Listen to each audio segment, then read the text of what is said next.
Notes of Truth with Julie Carrick. Here on Morning Joy, where truth matters. Welcome back and good morning to you all. We're on Morning Joy, where truth matters. I'm your host, Keith Downey, and we're going to be talking with Julie Carrick on Notes of Truth. We also have a special guest as well. I'll let you introduce, but Julie, good morning. Good morning. It's good to be with you all. Yeah, likewise. So I'm very excited to hear and talk about our guest. But with all due honors, I'll have you introduce. I am so excited to introduce Lisa Miklos to the program today. I met Lisa, I don't remember how many years ago it's been now, a few. And just a few weeks ago, I was with her at her home in New Jersey, where she was there for a bit, and to offer a parish mission there at St. Cecilia's. And in our conversation, knowing that she was heading back to Saudi, which is where she lives part-time, it was amazing to come up with this conversation about our Catholic language and certain words that we use, and also certain, just when someone looks at us and they ask a question because they know we're Catholic. And this kind of prompted our conversation that we want to share with everyone today. So Lisa, welcome here in Arizona, super early in the morning, and you are now in the late afternoon on the other side of the world. 2:45 p.m.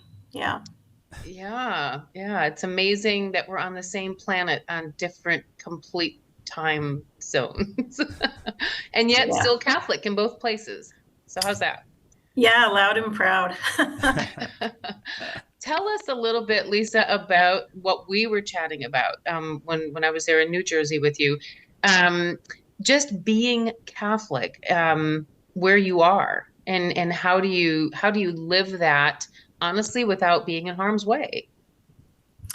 So listen, honestly, I don't feel like it's any different no matter where I am, because what really matters is just living it authentically, using the language of our faith in everyday life, not as a secret code that a lot of people use it as. They speak it above. I remember my Italian grandmother would speak Italian with her relatives, but they would speak it up here, and the rest of us kids could not understand it. So it was this really cool code that they had, and we never felt like we were worthy. And I think that in Catholicism, a lot of people use lots of big words, or people think they're big words, and they should just be a part of our everyday life.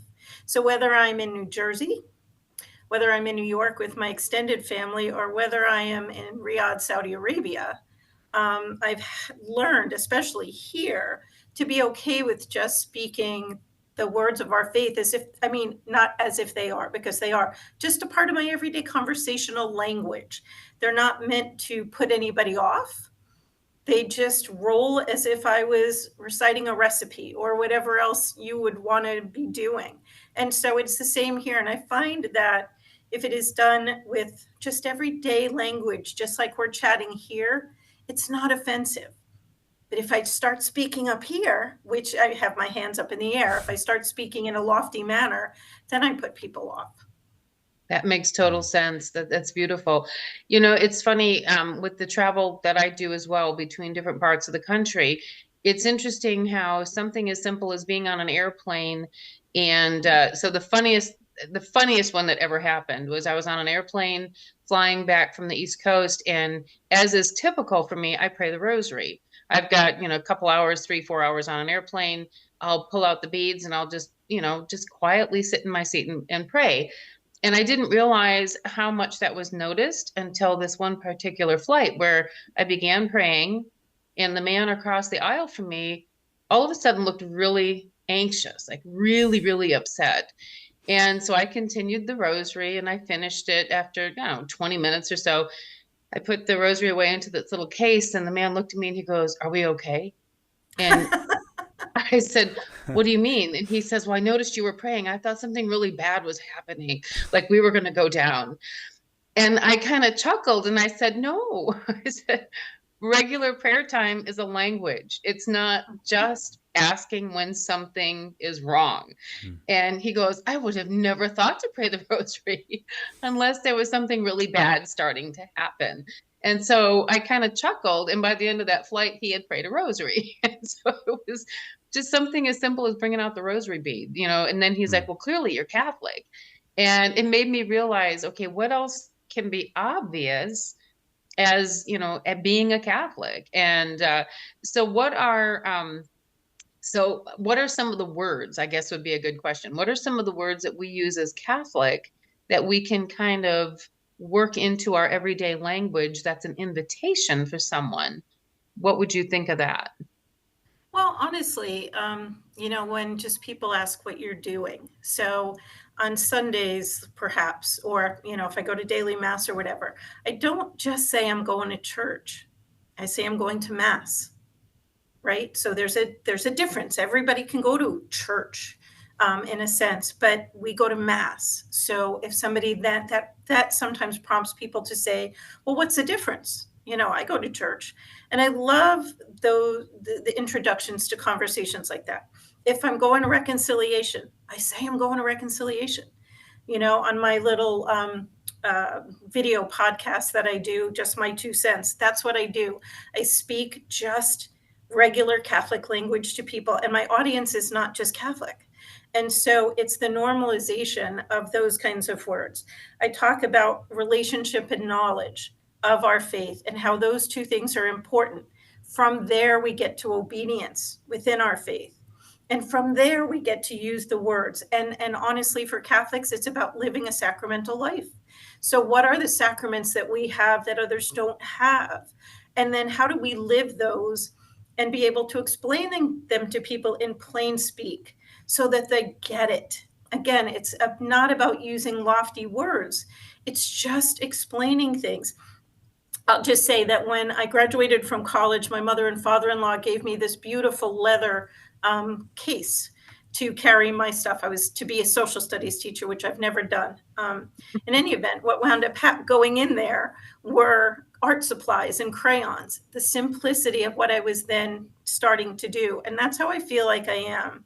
I'm college educated. I have but what I am called to do is just make things clear for folks in a very simple manner so that it's non-threatening. And I love the name of your weekly podcast that you do through Facebook, in My 2 Cents. We all have our 2 cents. Like, we all have something very unique to us that God has given us, but in the same sense, very universal in the way that we can reach out to people around us. And as you say, to meet the audience where they are, whether we're talking to our littles, our grandchildren. I get to practice a lot on mine because we have them as little as 4 and as old as 19. And so it's so fun to see how the conversation, depending on the word that we're using, draws them in and then allows them to share their faith.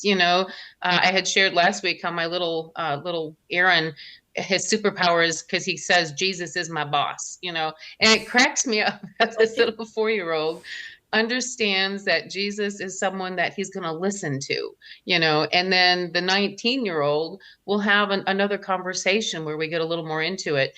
And in fact, it was funny. We had my birthday celebration last week, and we got to chatting about what was coming up for Holy Week. And the young lady that our grandson is seeing right now said something about service. And he said, well, we don't call it service, we call it mass. And then he said, well, except for Good Friday. Good Friday is the only day of the year that we call it a service instead of mass. And I was like, wow, what a great conversation, and why? Yeah. And I was like, wow, dude, I love you. The fact that he knew every day of the year was mass except Good Friday. We use the word service, or, just those simple things that let us share a bit more, and why it was called service instead of mass, because it's the only day of the year that we don't actually celebrate the mass. It's, so it was, so I love that we can share it on that detail as well. In one other area, Lisa, what would be something? Okay, you know that when I go to mass, I wear the veil, but not the whole time. So Right. one of those things that I have chosen to start doing the last year, and I don't wear it for the whole mass. I wear it over my shoulder, and then during that first epiclesis in the Eucharistic prayer is when I have felt in the last year to then put the veil on until after the vessels have been cleansed and the Blessed Sacrament is reposed in the tabernacle. Then I take the veil down. For me personally, I want to show that reverence. And so it's that outward sign of reverence. But because I am in front of people at almost every mass that I go to, whether it's doing something with the music or getting ready to speak or whatever, I don't want to draw attention to myself. I want to show that reverence to God. So in just 1 minute, what would be something that you can do there in Saudi, just to be that reverent person? I would actually say two things. One, here I have to be respectful of the Saudi people. Here we are in the holy month of Ramadan, and so I show my respect for them, and that's huge, because then the more you show respect for another person's faith, they're more open to accepting your expression of faith. So when Mike and I are in public, even in the middle of Riyadh, Saudi Arabia, we say grace. We're not loud. We're not trying to make a spectacle. It is a quiet movement of reverence for us to do that. And so also my sacramentals, my medals and so on, I still wear them, but I'm also, again, respectful of the Saudi people and the Muslim faith, which actually, I've grown to respect a lot, actually. And but the more we respect others, and then they're more accepting of our expressions of faith as well. Beautiful. Thank you, Lisa. Thank you, Julie. Wow, that is incredible. Thank you so much, Lisa, for sharing just a little bit about where you're at in Saudi Arabia, and yeah, using intentional words, but also not using words that's going to go over people's heads. That's very important, and something that we all Catholics around the world can put into practice. So thank you so much, Lisa. Miklos, we can catch you on My 2 Cents podcast. Thank you, Julie Carrick. We can see you on We Sing Our Faith, a weekly program where you highlight beautiful Catholic music every Saturday morning at 9 a.m. Central. But you're not going to want to miss this entire second half of the show. We still got a lot to cover, so stay tuned after this break. We're going to be talking with Dan Venezia. He was a pro baseball player, and now he's a member of the Knights of the Immaculata. A lot going on there. We're going to talk to him and so much more. So stay tuned right after this break, where we're going to be doing more joy and a little bit more truth on Morning Joy, where truth matters. See you after this break.